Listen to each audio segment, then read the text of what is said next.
You are entering a space where we examine those that are doing it wrong.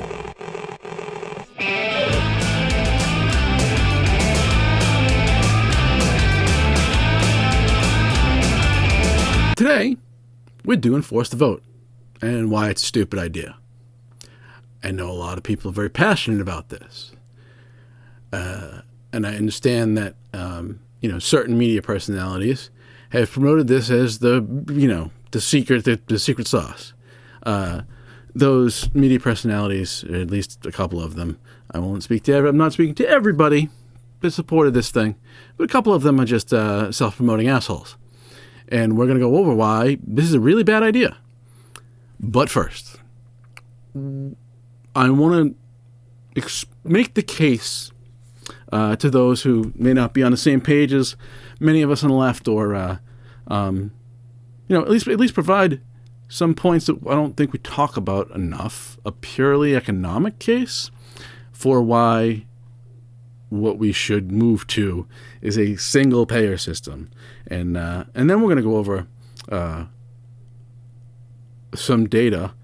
I know it sounds boring, but it's actually interesting shit about why this thing isn't ready to be passed, because people don't know what the fuck it is. They have no idea what it is, and the data is really clear on that.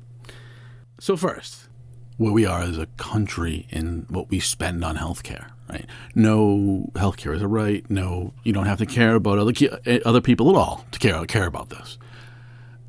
The Center for Medicare and Medicaid Services, which tracks healthcare spending, it estimated that between 2019 and 2028, we would go from 17.9% of GDP to 19.7% of GDP in total healthcare spending. So that is government spending, private spending combined, right? Whether it be employer or individual, whatever, it is the entirety of healthcare spending. They predict that it is going to grow year over year at 5.4%, and that is 1.1% faster than the economy is predicted to grow as a whole. So healthcare spending, the cost of healthcare is growing faster than the economy. That's bad, especially when we're headed for nearly 20% of GDP. In 2020, because of the pandemic, it was a total of $4.1 trillion in spending. Interesting fact that public spending, government spending, went up. Health insurance companies, actually, their spending went down a percentage point. In pretty serious nationwide problem. I understand there's a lot of different feelings about the severity of the pandemic. We're not going to get into that right now. But let's just say, for the sake of argument, that it was a pretty serious nationwide emergency. Government spending went up 30%. Private health insurance companies, their spending went down a point. So they're not in the fight with us. They don't care. We should accept the fact that businesses are there to make money, and corporate responsibility is not real. That went down in the 2021 numbers. These numbers are not from Center for Medicare and Medicaid Services. These are estimates of other reports. The official numbers aren't out yet, but unofficial reports estimate in 2021 the national health expenditure, that's what NHE is, that was 18.5% of GDP, $4.3 trillion. So if you just round up to where we were last year, or where we're predicted to be in 2028, at 20% of GDP, that's $1 out of every $5 spent anywhere in the economy is spent on healthcare. So you put $12 in your gas tank, somebody just spent $3 in healthcare. That's unsustainable, and we should be calling it what it is: a national security threat.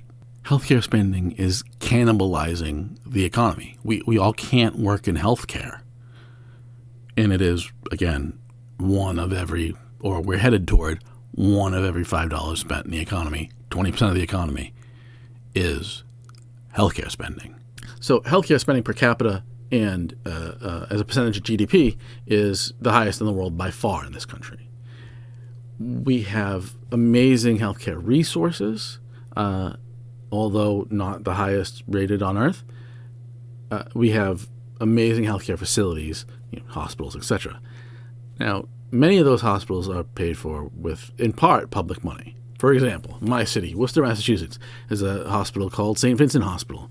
You might have heard of it because there was a nursing strike there not that long ago. It lasted over 300 days. The St. Vincent Hospital got $100 million in public money just for its cancer center.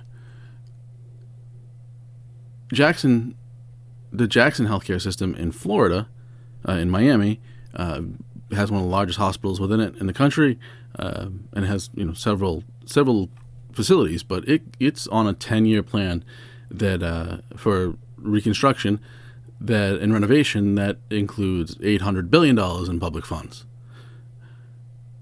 Overall, in 2019, state and local governments spent over $200 billion in hospital care, and only 4% of that was for new construction. So the majority of that is for operations.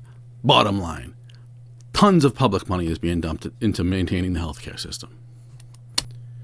And then we need to access care. These guys are in the middle.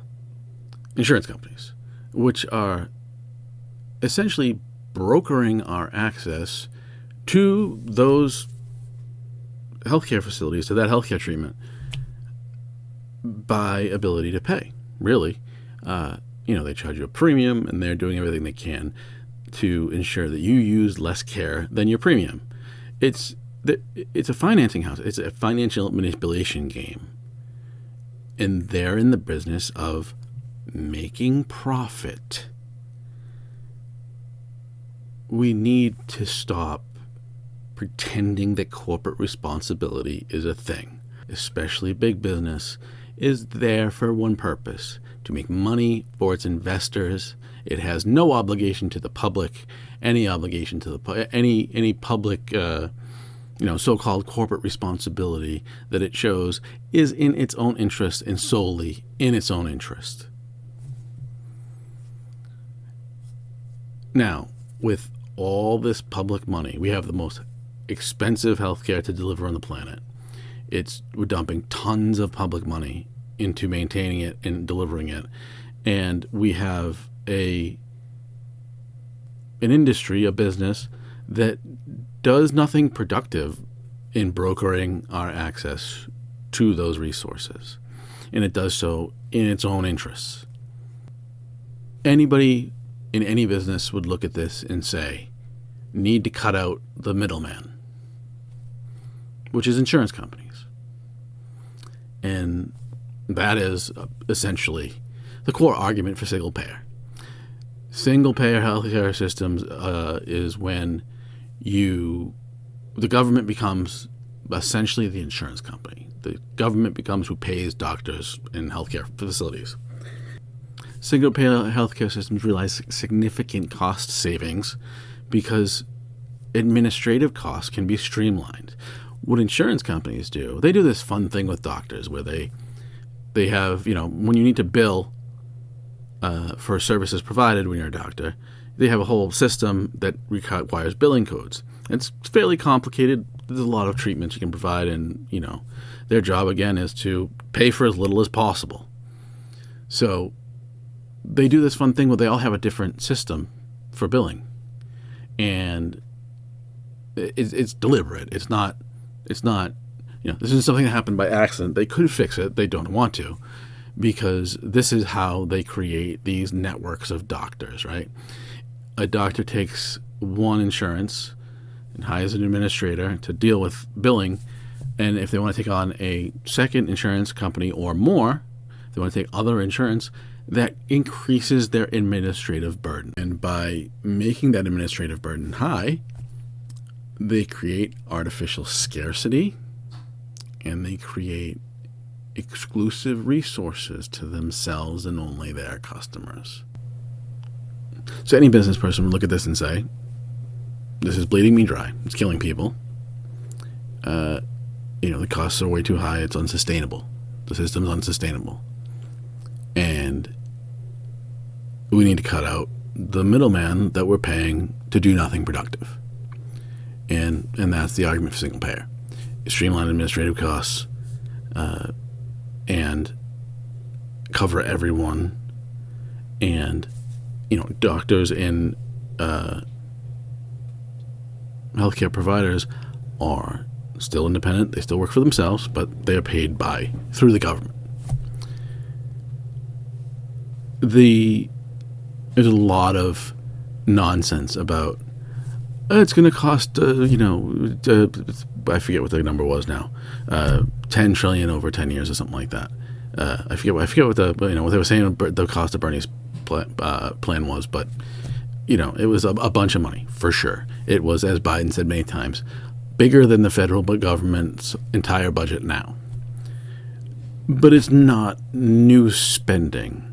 It is restructuring the economy, at least a portion of it, so that rather than employers paying insurance companies, individuals paying insurance companies, deductibles, all that, how healthcare is financed now, you tax that money so that the government can pay for health insurance.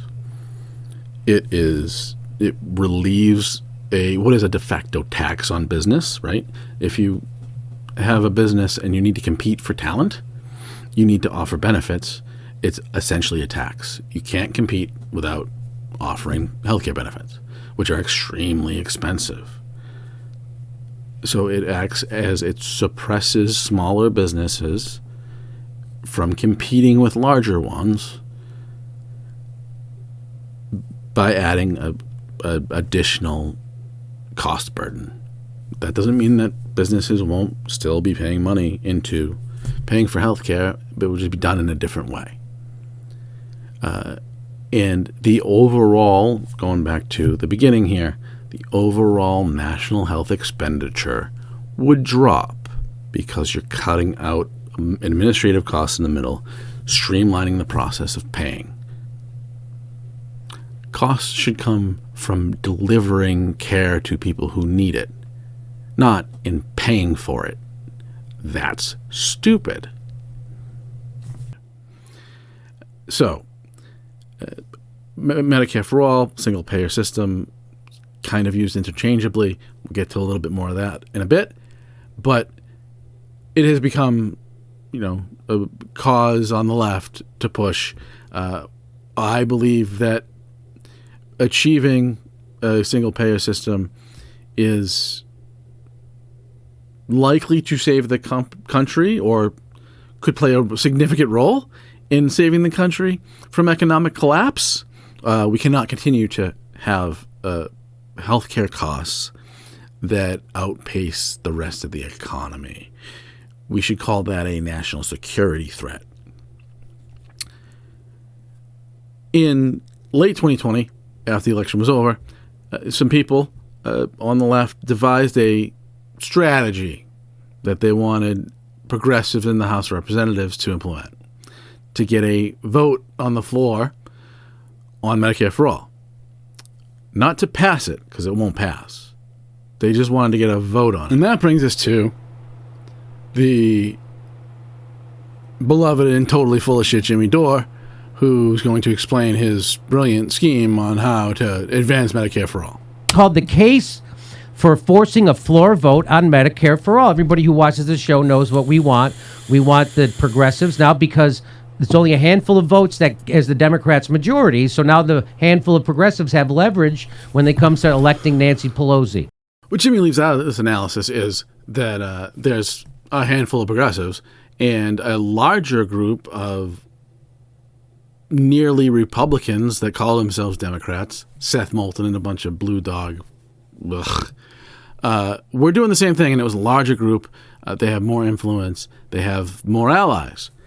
And we're a much greater threat. Contributing to one of those people becoming speaker, also not ideal, because believe it or not, any one of them would have been worse than Pelosi. Without a majority of votes in the House, the only way to bring a bill out of committee onto the floor where it can be publicly debated is if the Speaker of the House agrees to do so.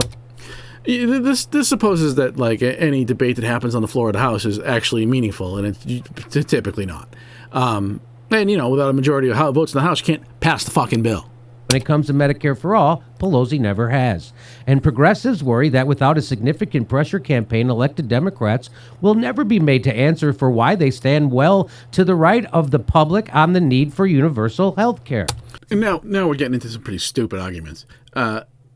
There's this idea that they're going to hold this vote on the floor, and then they're going to be able to hold people accountable for how they voted. Look, there's 150 votes for sure, maybe 175. 200 is probably too many. You need 218. So they're, 25, 30, 35 votes or so short. Hard to know exactly.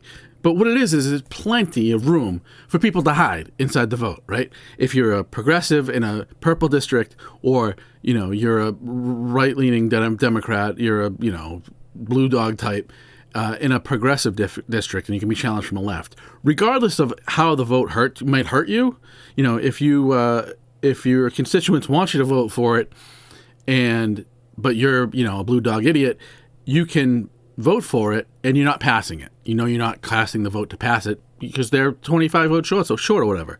And same thing for a progressive in a purple district. They can vote against it, and they know they're not killing it. It's pointless. There's too much room to hide. The vote has to be much closer, and it's not that close. Now is the time for progressives to exercise their power, play hardball, and use their power for the benefit of their constituents. There isn't a benefit to constituents to forcing something onto the floor that isn't going to pass. You're asking to lose. And we're going to cover some of the counter-arguments to this in a minute. Dore argued. Comprehensive health care coverage is the most pressing political issue at the moment. True. Perhaps unsurprisingly, support for Medicare for All has reached historic highs during the pandemic. Even a Fox News poll showed that 72% of Americans support a single-payer system, and impressively, about half of Republicans support Medicare for All. That is in a convenient way to read the polls. Let's look at those numbers, because Jimmy's full of shit. All right. So I'm using this poll from 2019. It is a little old. I'm using it to illustrate the differences in responses based on the language in the question. Okay? So we could take these, the overall numbers with a grain of salt generally, because it's a little bit old. But what I want to display is people don't understand what Medicare for All is. They don't understand what single payer is. They don't understand what's being, or if they may understand what single payer is, but they don't understand what's being proposed with Medicare for All. Okay, so what we want to look at is really with this how the responses change based on the question. The first thing is that 2/3 say of those who favor having a national health insurance plan or Medicare for All, 2/3 think they're keeping their insurance that they have. That's a deep fucking misunderstanding of what's being proposed here as single payer. Okay? Because they don't get to keep their insurance because their insurance company is going the fuck away. So they don't get it. And I'm not yelling at them for not getting it. I'm yelling at us because the education isn't there.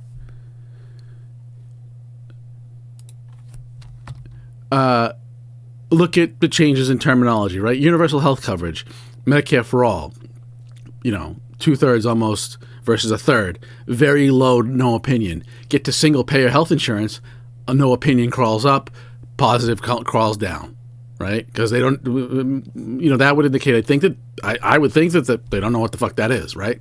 Socialized medicine, if using the S word is stupid if you actually want to get anything done. Sorry, my socialist friends, but that's a fact.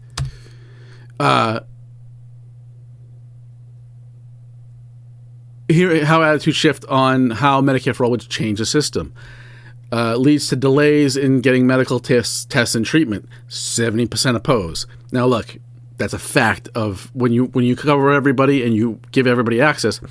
things get delayed. But when you have a system where people have an ongoing relationship with a healthcare provider, when you need something like a knee replacement, say, or a hip replacement, you can plan that ahead, right? We don't really do that now. We have, we say, run with it until you can't take it anymore, and then we'll get you in here, right? And so the nature of how preventative care and care planning changes quite a bit, right? But it doesn't mean that you wait a year. You might wait a year to get your knee or your hip done, but you would book it much earlier, and there would have to be some planning involved, and that's up to providers. Threaten Medicare, of course. Old people are scared to death that they're going to lose what they have. A lot of people are scared to death that they're going to lose what they have for something that we can't tell them what's in it. Eliminate private health insurance companies. 58% oppose. That's people afraid to lose what they have. I hear the word privilege thrown around with people who don't want to give up what they have. Listen, a lot of these people are working people who may have taken a job they wanted less, or taken less money, the job for less money, because they needed the health care, they needed the benefits because they have a spouse or child that has a condition that needs ongoing care, and without those benefits, it would cost them a small fucking fortune. So let's slow down with the privilege bullshit. These are people who have made decisions based on needing the care, the benefits they have, and now we can't tell them what's in the fucking plan we want them to switch to.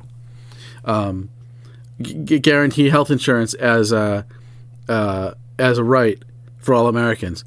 Very high approval, which means that at least Americans want everyone to be covered, which people giving a shit about other people is kind of crazy to me. I didn't realize that was a thing.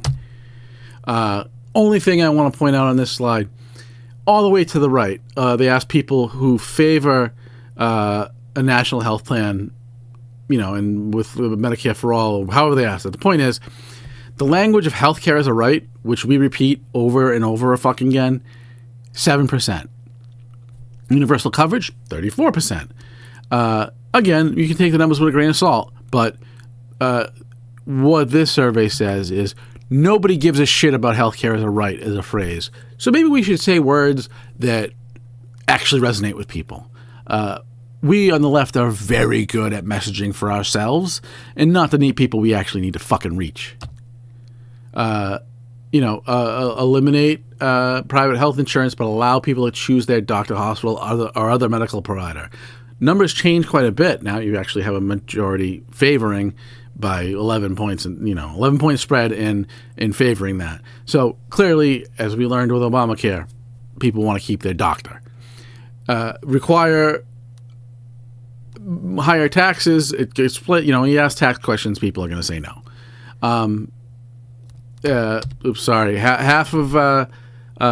Half favor both Medicare for all and a public option. So, do they know what the difference is? It's hard to tell from this, but they approve both things. I'd say, it depends on how the question's asked, right? So this is a little ambiguous, but the question here is, do they know the difference? And lastly, this is what's being triangulated on Capitol Hill. 55% of Democrats say that they want to build on the ACA. Now, that's not necessarily exclusive of Medicare for all, but, Democrats that are seeing this, that are elected, this is the easier path, right? So this idea, you can cite polls that say that everybody in the world wants Medicare for all. Do they understand what the fuck they're even being asked, is the question. This data, although a little bit old, would indicate they have no fucking idea. They have no fucking idea. That means this is reason number one why this thing is not ready for the floor, because nobody knows what's in it. Now, this right here is the reason why you force the vote. This tells the whole story of why force the vote is stupid as fuck. This is the KFF, Kaiser Family Foundation, same place that the polling data we just used from 2019. This is their historical tracking of the popularity of Obamacare. Now, let me add a disclaimer before people call me an Obamacare cuck. Obamacare's lipstick on a peg. There are some important things in it. we have a healthcare system today because of Obamacare that is better than the thing we had before it. The big thing we had before it was possibly the dumbest way to administrate healthcare ever created. If you wanted to do it bad, you'd do what we did before by Obamacare. Obamacare isn't much better. It is better. It is better. Enabling people with pre-existing conditions to make sure they can get health care is better. Exchanges, a lot of people got health care that never had it before. If low-income people subsidize, all that's good. But Obamacare as a whole, as our system, is not good because of Obamacare. It is less shitty because of Obamacare. Still shitty. However, this tells you the timeline of, the attacks on Obamacare after it passed. And, how that changed over time, right? So it passed in October 2010. March 2010. The poll here starts in April, right? So right off the top, it's, 46 positive, in 14, and watch, see the progression of the undecideds, right? So, we see a high here of 50. You don't want to take any single number. You want to look for a trend, right, in polls like this. But 50 and 51 a few months apart, it's getting beat up pretty good. You fast forward to election time. Election day, it's 43 for 39 against. You still have a high number of, where the hell is it? 19% undecided on election day. Things almost 2 full years since it's passed. The protections for pre-existing conditions and exchanges don't start until 2014, right? That is somewhere in here. That's July. So right here. When, January 1st, 2014, it's 50 negative, 34 positive, right? So you've seen a big switch. The attacks are working, right? Now, the difference here is the thing's already passed, right? So this is all messaging against it after it's passed. And, credit to the Obama people, even though it's not what they should have jammed through, they jammed it through. They got it done, right? This thing is being attacked when it's law, and we're waiting for its features to roll out. Fast forward to 2015. Now, this is a year and 3/4 after the exchanges opened and pre-existing conditions. Still 45 negative, more negative than positive, 41 positive. It takes until 2017, right? Beginning of the second quarter of 2017 before this thing breaks even and then goes positive and stays that way. So by the time, we have, 2016 campaign, and then, God help us, Trump is president here, and starts the attack on trying to repeal it. We all saw those town hall meetings of people pro-appeal getting screamed at. That's a long way away from 53% against, right? The effects of Obamacare going, people feeling those effects, being able to get the benefits of those features, as minimal as they might be, is what saves Obamacare from repeal. And again, repeal is bad. What we had before was worse. That's what we were going back to. They weren't going to pass shit. If they were going to pass something, it would have just made it worse. So what needed to happen, again, the backstop here, what stopped repeal was the features going into effect and having a long, 3+ year period for people to realize those benefits. If you put Medicare for All on the floor, all the money's coming out. Doesn't matter if they know it's not going to pass. Health insurance companies are, remember, they were pro-Obamacare, so it was basically a giveaway for them. They're putting all their chips in. Wall Street, all of Wall Street's putting all their chips in. They're going to be out for this thing for blood. And there's no pushing it through. You don't have the votes. There's not enough Democrats to push it through. It's certainly not getting through the Senate, even on reconciliation. Manchin ain't voting for this shit. It's not going to pass. You put it on the floor, the attacks are going to come with all the money. And there's no backstop. There's no its features going into effect, people realizing that this is good for them. Because it can't pass. So you have that model that you're looking at on the screen, and nothing to stop the negatives from continuing to climb, nothing to get the positives to start going up. And just look at the last two polls, although a little bit apart, March this year and October of 2021, 2% undecided. That's how long it took to get everybody to decide. And, 58, basically high 50s, mid to high 50s for some time now, one below 50 in the last 6 months. So you're going to get the same attack machine come out, plus more, and there's nothing to prove what it does like Obamacare, despite how shitty it is. The reality is people getting those benefits is what saved it, and you're not going to get that with Medicare for All because you can't pass it.